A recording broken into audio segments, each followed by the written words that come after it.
I told people I was going to give them some visual proof of like what doesn't make sense to me.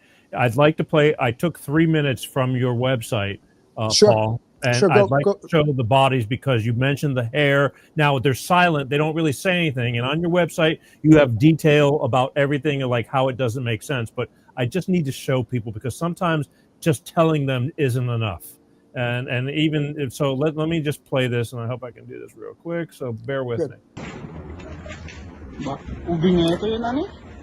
So this was taken that morning, early morning after the fire.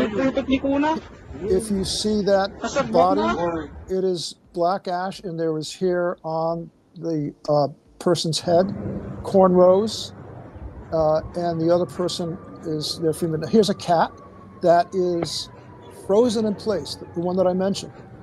Now, how is this possible?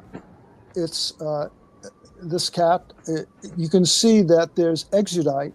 That's that wet spot underneath it. And as you go along, here's a dog also that, again, this is Front Street that this is on. And you can see the vehicles that were also destroyed along the street. People were blocked in.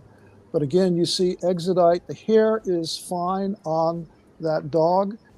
And there are a lot of other types of shots. Here's one that was done that night of the 8th, late night.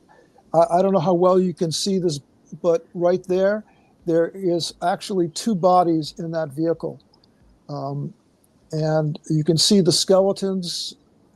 And again, that strange thing that Spice mentioned about the rust forming, again, you could see differences from one day to the next of those vehicles where those bodies were. And you can see another picture. It's pretty dark. Again, it was taken at night. So you can make out another body. So again, and when I showed these bodies, like this is more of a normal body in terms of smoke inhalation and what you would normally see. But there are other bodies that are very strange in terms of there's another one later where half of the body is burnt. And when I showed that to former fire chiefs and fire captains, they said, this is not normal. You cannot have this type of, without being within the building itself. It says, this does not make sense. There's something else that's being utilized other than natural fire for these deaths. So, and we're coming up here to another body. And you can see that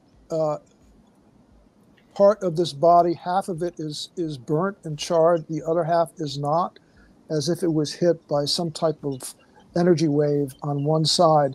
And there's not a lot to around that area where it could have created a tremendous amount of heat. So again, it leaves questions. We've had some very interesting groups that we've been working with. One was Gray Tech, who was in charge with picking up the bodies. And basically, the person who was overseeing that confronted the police chief, who brought in his home crew of 40 people that night and started collecting the bodies and destroying forensic evidence in the process. So he confronted him about that forensic data that need to be collected as they get the bodies and take pictures and take locations and all these other things instead of just piling them up in the back of the van.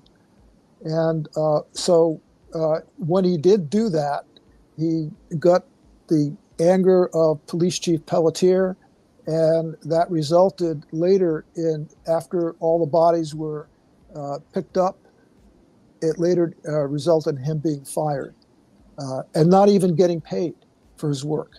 So this is the level of consciousness that we're dealing with when it comes to the oversight of the fire, especially Chief Pelletier, very suspicious.